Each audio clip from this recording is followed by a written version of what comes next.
So today my topic is about connect attitude with education and role of teacher in attitude formation of a person. Attitude হচ্ছে একটা personal way of thinking, feeling about someone or something which often influences their behavior. অর্থাৎ attitude একটা মানুষের বিহেভিয়ারকে অনেকটা পরিমাণে influence করে যে তার বিহেভিয়ার কেমন হবে। এখন অ্যাটিটিউডের সাথে এই এডুকেশনের কী সম্পর্ক? এডুকেশনাল সেক্টরে স্টুডেন্টের বা টিচারের যে মাইন্ডসেট, তাদের ফিলিংস এবং অ্যাপ্রোচ টুয়ার্ডস লার্নিং, টিচিং আর ওভারঅল এডুকেশনাল এক্সপিরিয়েন্সেস একটা স্টুডেন্ট এবং টিচারের অ্যাটিটিউডকে শো করে। Attitude types. Mainly attitude two types. First positive and second negative.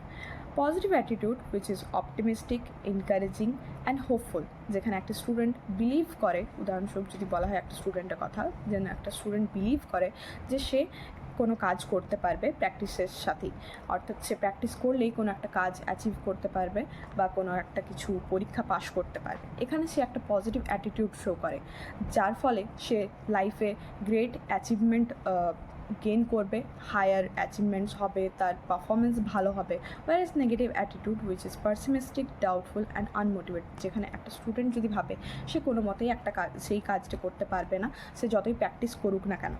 তো এখানে একটা নেগেটিভ অ্যাটিটিউড শো হয়, যার ফলে তার পুয়ার পারফরমেন্স দেখা যায় ক্লাসরুমের মধ্যে এবং তার কোনো অ্যাচিভমেন্টসে সেই রকমভাবে ফুলফিল হয় না। দেন কি aspects of attitude with education, কেমন ধরনের অ্যাটিটিউড থাকা উচিত স্টুডেন্টের মধ্যে এবং টিচারের মধ্যে। স্টুডেন্টের মধ্যে যদি অ্যাটিটিউডের কথা বলা হয়, ফার্স্ট হচ্ছে ইন্টারেস্ট ইন লার্নিং, অর্থাৎ পড়াশোনার মধ্যে ইন্টারেস্ট থাকতে হবে, একটা আগ্রহ থাকতে হবে যে আমরা কী পড়ছি, কীভাবে পড়ছি, কী না পড়ছি। মোটিভেশন টু স্টাডি, অর্থাৎ একটা মোটিভেশন থাকতে হবে আমাদের পড়াশোনা করার জন্য।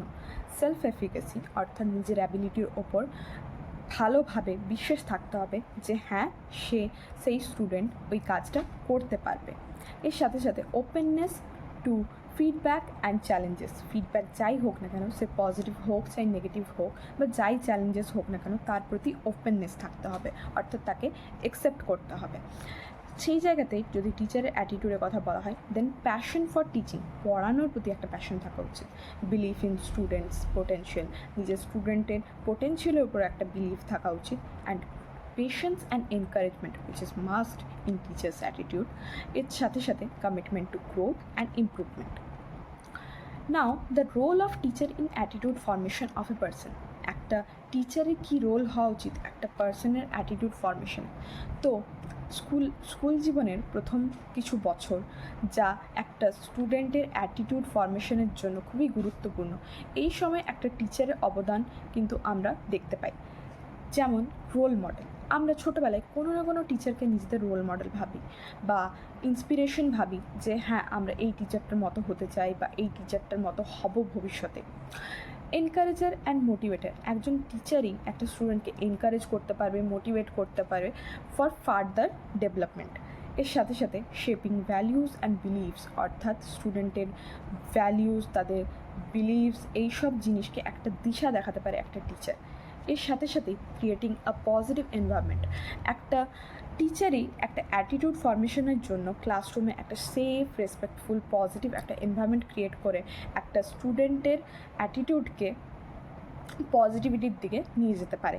এর সাথে সাথেই কারেক্টিং নেগেটিভ অ্যাটিটিউড, অর্থাৎ স্টুডেন্টের যদি কোনো নেগেটিভ অ্যাটিটিউড হয়েও থাকে, সেই একটা টিচারের কর্তব্য সেই স্টুডেন্টের নেগেটিভ অ্যাটিটিউডটাকে কারেক্ট করে তাকে পজিটিভ অ্যাটিটিউড ডেভেলপমেন্টে হেল্প করা। So these are all about my topic. Thank you.